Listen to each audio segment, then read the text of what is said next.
एक दिन बंदर मामा गहरी नींद में सोया था जब एक मीठी सुगंध ने उसे जगाया।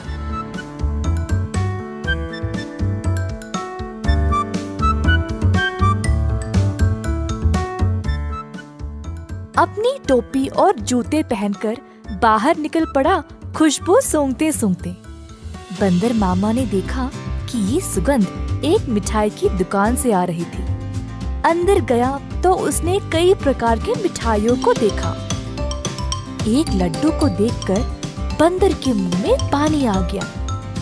जैसे ही बंदर लड्डू को उठाने गया, दुकान की मालकिन भालू ने बंदर का हाथ पकड़ के रोक दिया। बंदर भालू की ओर देखकर डर गया, तुरंत पीछे मुड़कर रोते रोते घर वापस भाग गया। टोपी और जूते को निकाल फेंक के निराश बैठा रहा कि मिठाई खाने को नहीं मिली। भालू काफी आलसी थी। जब उसने देखा कि बंदर उसकी मिठाइयों की सुगंध को सूंघ कर आया, उसके दिमाग में एक विचार आया। भालू अपने दुकान में मिठाई संवारने के लिए बहुत आलसी थी, तो उसने सोचा कि वह सारे जानवरों को मिठाई की सुगंध से आकर्षित करके उन सब से सारा काम करवाएगी। अगले दिन भालू जानबूझ के मिठाई हाथ में लिए सड़क पर चलने लगी। मिठाइयों की सुगंध से सब जानवरों को आकर्षित करे, यही थी उसकी योजना।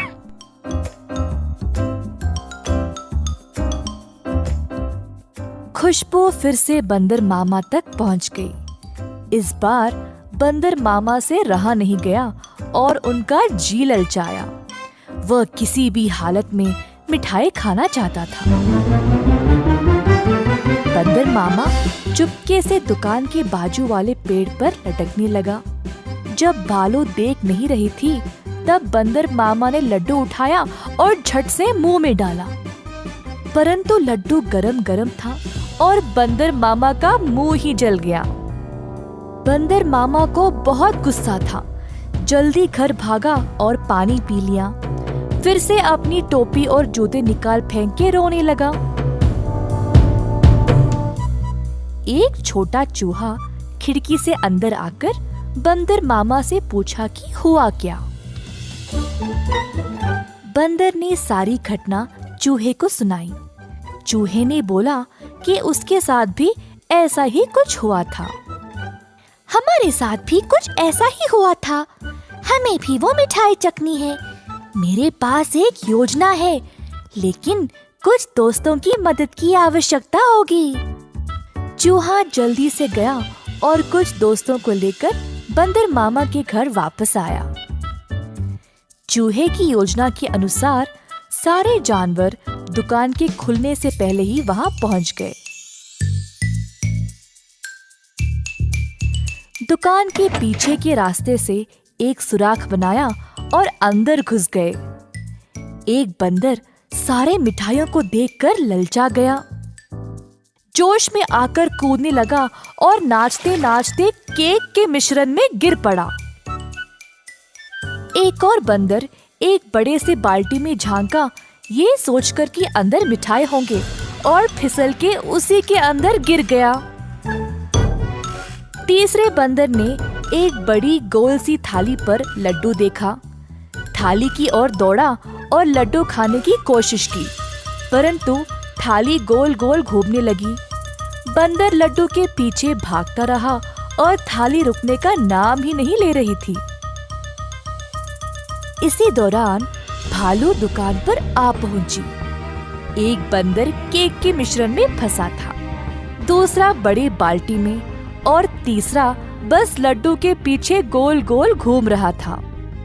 ये सब देखकर भालू आश्चर्यचकित रह गई और सोची कि ये बंदर यहाँ चोरी करने आए हैं। जल्दी से एक छड़ी उठाई और बंदरों को मारने ही वाली थी, जब एक बंदर ने बोला, हम यहाँ चोरी करने नहीं आए हैं। हम केवल आपकी मिठाई को चखना चाहते थे। इनकी सुगंध इतनी मजेदार है, बस हमसे रहा नहीं गया। भालू ये सुनकर जोर से हंसने लगी। मेरे दुकान में चोरी छुपे घुसना गलत बात है। खैर छोड़ो, वैसे भी मुझे मिठाई बनाने में मदद चाहिए। अगर तुम लोग हर रोज मेरी सहायता करोगे तो मैं तुम्हें अच्छे अच्छे मिठाई खाने के लिए दूंगी। ये सुनकर बंदर मामा और उसके दोस्त खुश हो गए। उस दिन से सब जानवर मिठाई की दुकान पर काम करने लगे। भालू ने अच्छे से बंदरों का फायदा उठाया, बंदरों से मिठाई बनवाई और सजा सवार के रखवाया भी। मिठाई बेचने का काम भी बंदरों को ही दे दिया और भालू सिर्फ बैठ के मजे ले रही थी। भालू का पति ये सब देख रहा था।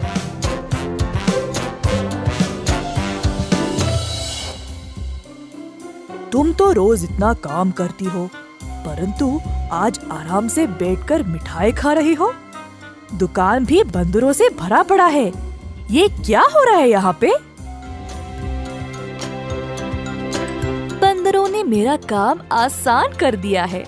वे खुशी खुशी सारा काम कर रहे हैं और बदले में मुझे ज्यादा कुछ देने की आवश्यकता भी नहीं। बस दिन में एक एक मिठाई देके काम चला रही हूँ।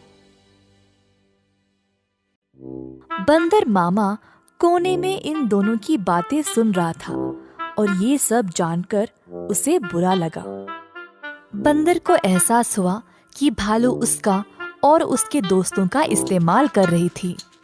बंदर मामा आगे आया और बोला, भालू जी, हमें आपकी मिठाई बहुत ही ज्यादा पसंद है, परंतु आप हमारी इस कमजोरी का फायदा नहीं उठा सकती।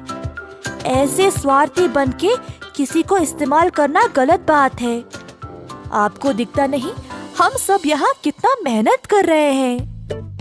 अंत में भालू को अपनी गलती का एहसास हुआ और सुधार लाना चाहा। उस दिन से भालू और उसका पति दोनों दुकान पर जाकर बंदरों का हाथ बटाने लगे और सही पगार भी देने लगे। बंदर मामा खुश था कि भालू ने उसकी बात मानी और अपने व्यवहार को बदल डाला।